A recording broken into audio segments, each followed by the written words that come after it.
অনন্ত কুমার পাত্র, বয়স ১০০। তাতে কি, দিব্যি হাঁটাচলা করে বেড়াচ্ছেন এই মানুষটা। তিনি কি খান, কি খান না সেটা জিজ্ঞেস করুন। মাছ, মাংস, ডিম, মিষ্টি পাতে পড়লেই এক নিমেষে সাবার করে দেন এই মানুষটা। হ্যাঁ, এই ১০০ বছর বয়সেও খান ৫ রসগোল্লা অনন্তবাবুর কাছে কোনো ব্যাপারই না। বয়সের কারণে কানে একটু কম শোনেন, কিন্তু তাতেও কোনো পরোয়া নেই। ধুমধাম করে ১০০ বছরের জন্মদিন পালন হচ্ছে তার। আজ যেখানে বাবা মার একটু বয়স হলে তাদের বৃদ্ধাশ্রমে রেখে আসার প্রবণতা দেখা যায়, সেখানেই অনন্ত পাত্রের ১০০ বছর জন্মদিন উপলক্ষে ঘটা করে উৎসব পালন করছেন তার ছেলে মেয়ে, নাতি নাতনিরা। গ্রামের মানুষ, আত্মীয় স্বজনদের ডেকে ঘটা করে জন্মদিন পালন হচ্ছে অনন্ত পাত্রের। মেনুতে রয়েছে মাছ, মাংস, রাজভোগ, দই, চাটনি, সবকিছু, যাকে বলে এলাহি আয়োজন। গ্রামের মানুষও প্রাণ ভরে আশীর্বাদ নিচ্ছেন প্রৌঢ় এই মানুষটির কাছ থেকে। শুনে ভাবছেন, এ আর এমন কি ঘটনা? এ তো অতি সাধারণ একটা ঘটনা। এর মধ্যে আবার অনুপ্রেরণা লুকিয়ে থাকতে পারে নাকি? অবশ্যই লুকিয়ে আছে। শুধু অনুপ্রেরণা নয়, এই গল্পে লুকিয়ে আছে দেশের প্রাচীন সংস্কৃতি, একতা এবং একে অপরকে অকৃত্রিম ভালোবাসার গল্প।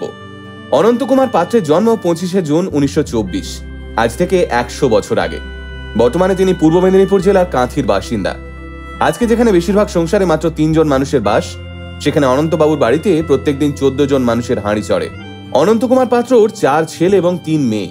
শুধু তাই নয়, রয়েছে নাতি নাতনিও। অনন্তবাবুর কিছু নাতি নাতনিরও ছেলে মেয়ে রয়েছে।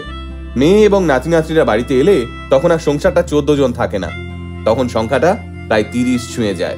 অনন্ত কুমার পাত্র পেশায় একজন কৃষক ছিলেন। চাষবাস করেই সংসার চালাতেন তিনি।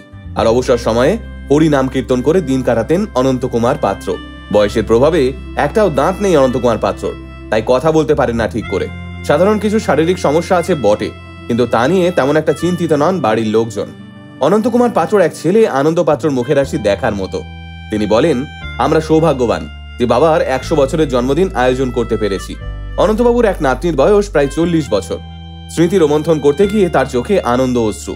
তিনি বলেন, ছোটবেলায় যখনই দাদু বাইরে থেকে বাড়িতে ফিরত, তখন আমাদের জন্য বিস্কুট, চকোলেট নিয়ে আসতো, আর আমরা সেগুলো নেওয়ার জন্য ছুটে চলে যেতাম দাদুর কাছে।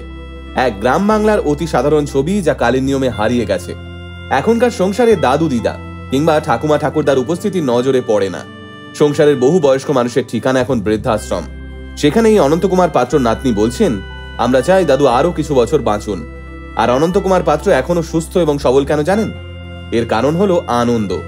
যে মানুষটা দেখভাল করার জন্য ছেলে, নাতনি, প্রপৌত্র এবং প্রপৌত্রীরা রয়েছেন, তার আবার চিন্তা কিসের? তা তো শুধুই আনন্দ। কজন মানুষ ২০২৪ সালে দাঁড়িয়ে মেয়ে, নাতি নাতনি নিয়ে সংসার করতে পারে? আর যার মনে এত আনন্দ, সেই মানুষটা ১০০ বছর বয়সে মাছ, মাংস, মিষ্টি খেয়েও হজম করে ফেলবেন, এটাই তো স্বাভাবিক, তাই না?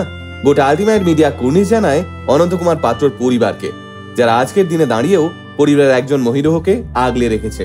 আর অনন্তবাবু যেন এভাবেই হেসে খেলে পরিবারের সকলের সঙ্গে আনন্দ উপভোগ করেন, এটুকুই আমাদের প্রার্থনা।